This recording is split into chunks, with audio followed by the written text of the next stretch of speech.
because this one is in relation to those operations. Yesterday, we conducted an intelligence-led operation in Oruadai, that is in Soroti. We arrested a female suspect, whom I will get names and give them to you. We recovered 261 passports, certificates of good conduct, and the yellow fever cards, which were being issued from her residence. We also found her in possession of URA payment receipts. She's in our custody, and we are pursuing more suspects associated with the racket. I have my colleague here, Ndogo Simon Monday, who always elaborately gives you details about, because this is partly in his docket. But I communicated to him earlier that I convey this because it was a police operation. But further details, he says, he will be conveying, because these are part of the rackets, general as security, and as the Ministry of Internal Affairs, we are fighting. Allow me... In having issues traveling to Egypt, where we were even diplomatic passport holders and service passport holders were being asked to apply and acquire visa in order to travel to Egypt here in Africa. Well, talks have been ongoing, and I now am happy to report that we have achieved visa-free travel for official and diplomatic passport holders from Uganda, and also from Egypt visiting Uganda.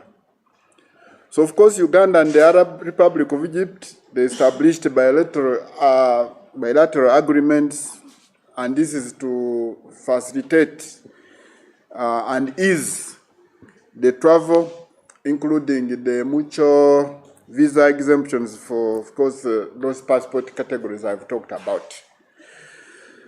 However, standard, or what we refer to as ordinary passport holders from both nations, are not covered by the exemption and must still apply for visas under normal procedures. This builds on Uganda's existing, of course, visa abolition agreements with various countries for diplomatic and service passports, and Egypt's reciprocal policies for similar categories. And of course, this points to the strength of our passport. If you hear of visiting a country without visa, it means that our passport has gained some level of strength.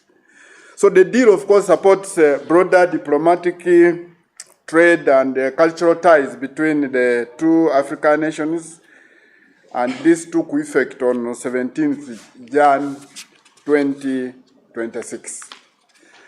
Earlier on, in a tweet, I think last week, at the beginning of last week, I did communicate about the arrangement with the United Arab Emirates, also concerning a visa waiver deal.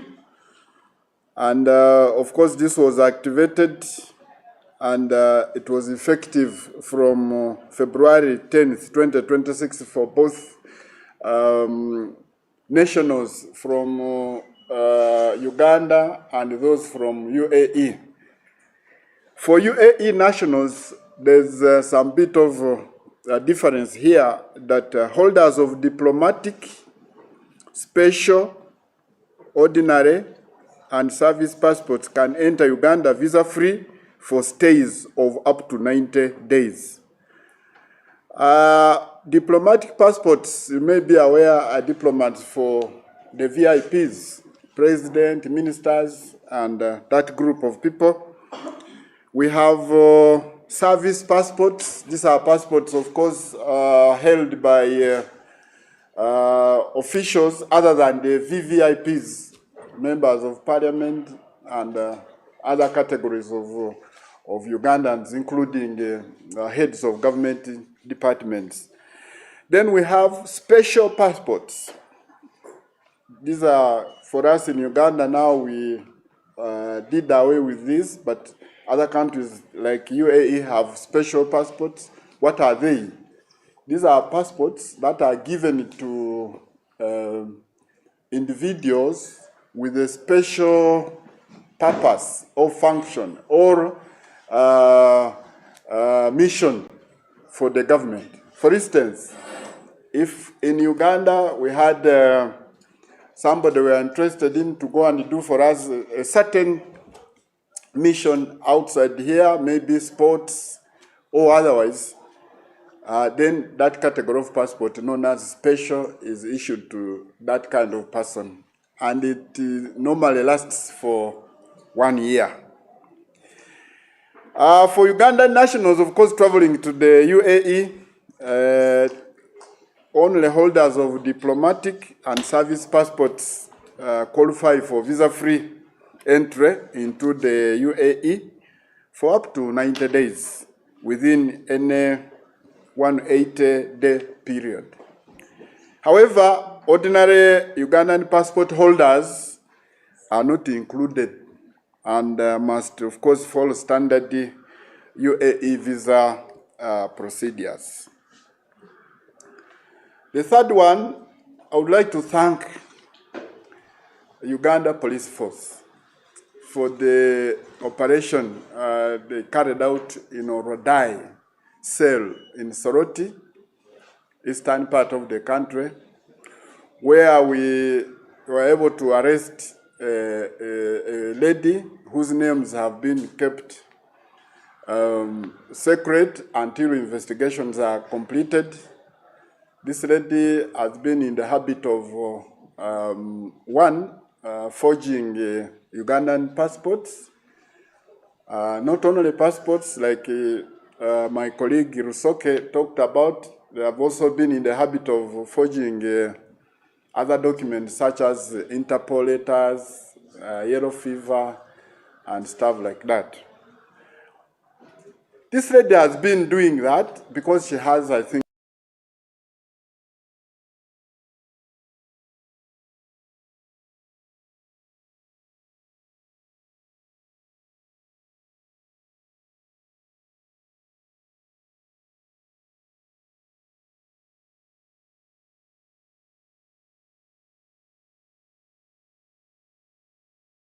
one time I remember talking about it, where somebody came very early in the morning and found Ugandans lining up. Of course, they come early before we arrive at the ministry. Ugandans line up, and somebody came very shrewd and just paraded all these people. There were about 500 applicants who were lining up to Rufula. He made them follow him up to Rufula, and he charged them 10,000 from each purportedly to take pictures for passport applications, something we have never asked for. And those people were conned just from here in Kampala. So I want to ask my brothers, my sisters, my aunties, my fathers, my uncles, to be very careful. There are those smart people in Kampala and elsewhere. Just see now, this one is in Orodai, deep down in Soroti. People are looking for money, and there's no way we can preside over this. There's no way we can prevent this, because we are not everywhere. But it is out of your own civic right and civic responsibility, like Afanda said, to also think twice, do some due diligence. This person asking to process a passport for me, is he right? Does he work in the Ministry of Internal Affairs? Even if he works in the Ministry of Internal Affairs, the passport is only handled and processed from designated passport offices. And we have about 5 in Uganda. We have ministry headquarters, Old Port Bell Road. We have Mbarara Passport Office. We have Mbale Passport Office. We don't have one in Soroti. We have one in Gulu. We have one in Jinja and one in Arua. We do not have any passport office whatsoever in Orodai Cell in Soroti, where this sharp lady fleeced these Ugandans. So I call upon Ugandans who are seeking for passport services to do so using only our one website, www.passports.go.ug, and it is easy to use and navigate through, and applications can be made even on smartphones. You don't have to have a computer. Even a smartphone can actually help you to apply for a passport wherever you are and be able to pay for a passport in your sitting room, in your bedroom, even when you are in a taxi traveling using mobile money services. So you don't have to be in an office in order to apply for a passport. And the ministry would like to emphasize that we do not work with any brokers or agents for any of its services. The ministry does not use any broker. We don't have any agency anywhere, and all passport, all visa applications, all of these immigration-related services are only handled at the ministry and the designated offices. Outside Uganda, we have passport offices in Beijing, China. We have Copenhagen, Denmark. We have Ottawa in Canada. We have Pretoria, South Africa. We also opened one in Turkey. The capital of Turkey is Istanbul. We have one there. Then we have one in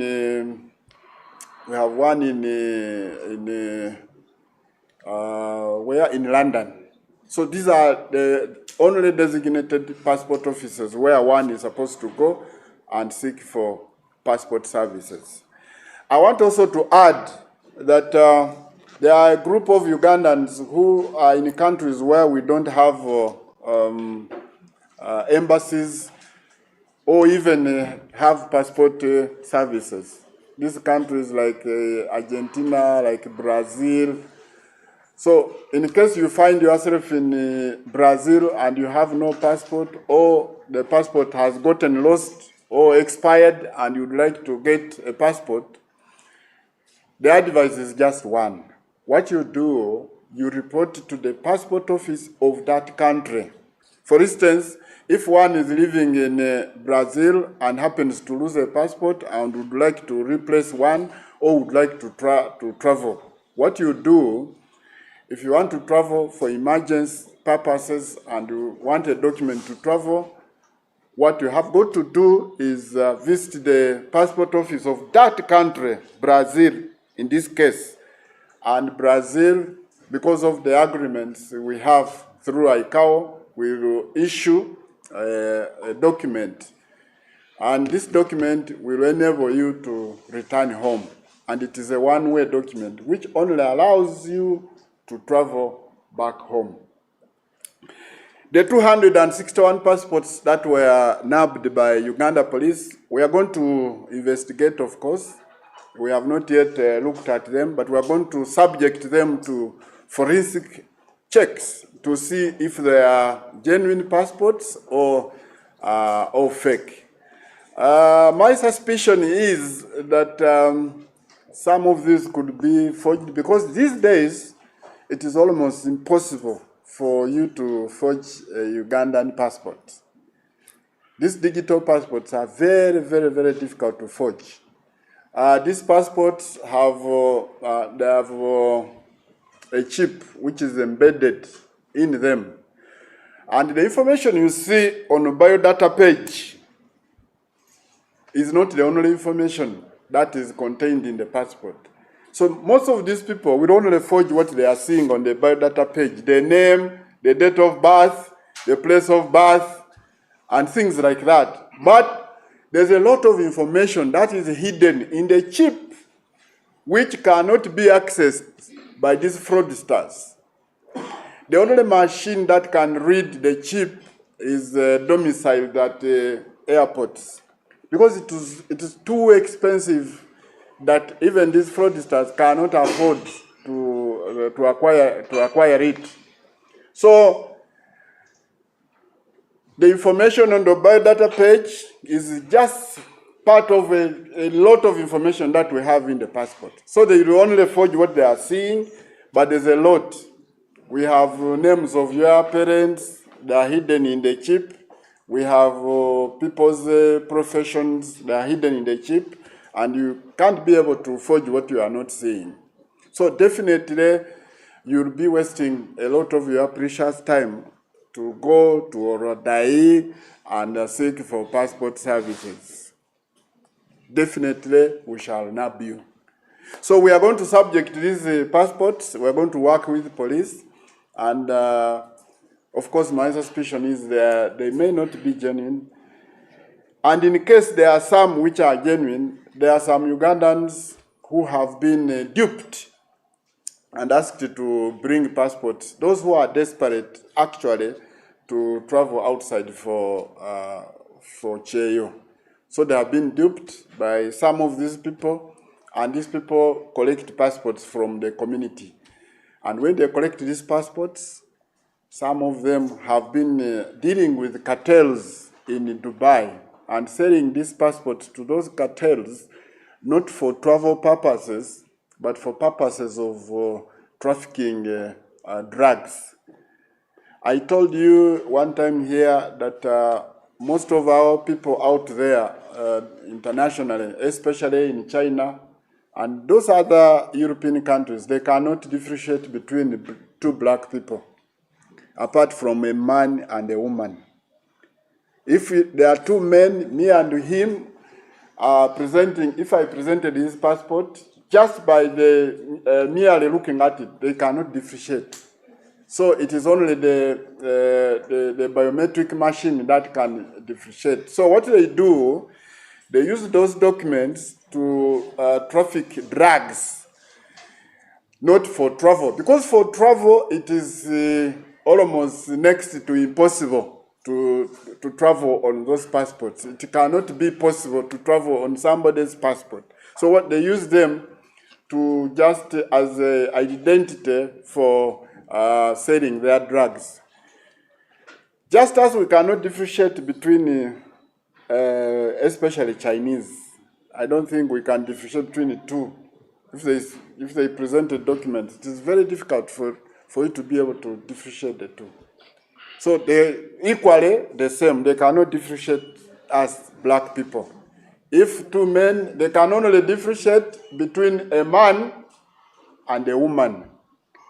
So I want to call upon my brothers and sisters and those who are in the habit of selling their passports for purposes of drug trafficking, that you are putting yourself in danger.